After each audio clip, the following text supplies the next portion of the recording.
Hey, Dragon Slayer 1991. Just want to touch base with you. I did open the file. I did actually go ahead and get a subscription so that I can actually use the newer version of Cinema 4D. And as I looked through it, I think what's going on is the rig just doesn't appear to be working because it doesn't drive itself. It still has to be placed onto like a spline and whatnot for the rig to work. I did come into the Espresso and I checked to make sure there was nothing that was faulted or failing, and it looks like everything here is good. So then after that, I went ahead and started playing around with the settings. So I noticed that, let's just go ahead and go into some of these settings. I did notice that we do that everything should be functioning. Well, that's interesting. So that's something I need to look at. So everything should be functioning though, in terms of like a low to high seem to work. That just reduces some of the extra polygons. Adding the helmet, removing the helmet, the hair for the rider. So everything is functioning. We're good there. But what you might be dealing with is how do you get it to drive, and it doesn't drive automatically. You do have to actually grab the bike and move it around. I did animate everything or everything is preset so that the wheels roll, the chain moves, and then what you can do is just kind of build a spline. Please forgive me. This is new to me on. I haven't played around yet with this version of Cinema. So, all right. So if I just throw a spline in here, what I'll do is, and maybe what I can do is set it up so that way you have a quick path to be able to set all of this in here. But I'll do this, set tangential, and then maybe we also want to do a rail. So I'm going to copy and paste a new one of these.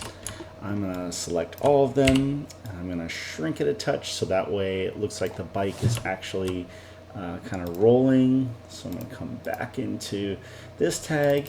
I'm going to call this the rail. Come into this tag. We're going to set the rail in place.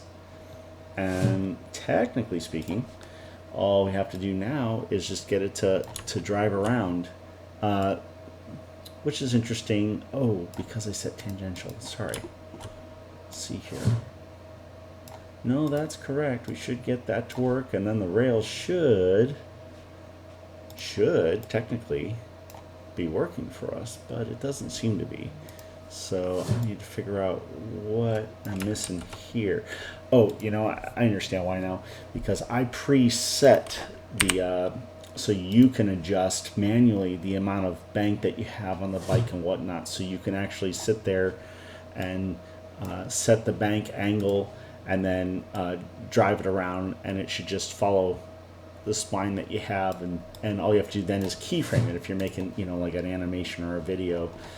Also, and I am glad to see that the coloration does seem to work. So let's say like bike color, I want to go ahead and just go red. You'll be able to get those effects in there. These are really nice quick paths to be able to set things up, and I have my company logo on there, but you are absolutely free to go in here, find that. Let me see here. Sorry. I am learning it as we go here. So if I just select this, and I go into the comps, boy, I have to relearn how to use this program all over again. But if I come in, let's see here, model, that's what I want. There we go. So I'm going to select that, the fuel tank. You can come in here, and I have my textures set on the fuel tank, but take anything you want. You want to say Honda, Kawasaki, Ninja, whatever you want, and just you can make those adjustments, and it'll then have your logo or whatever you want to throw on it. Same thing with the license plate. I just kind of threw that on there to throw that on there. So I hope this is helpful for you, and I hope that you're able to get what you want out of this whole system. What I will do is set it up so that you get a spline that's going to be put into the actual rig.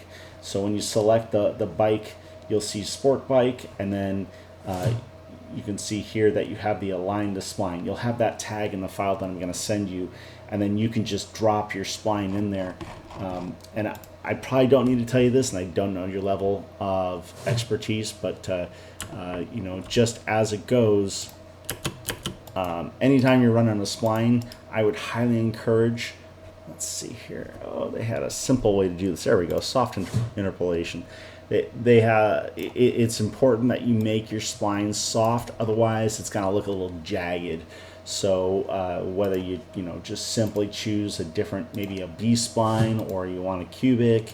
But if you go linear, it will definitely give you a little bit of hardship there. So I just want to throw that out to you.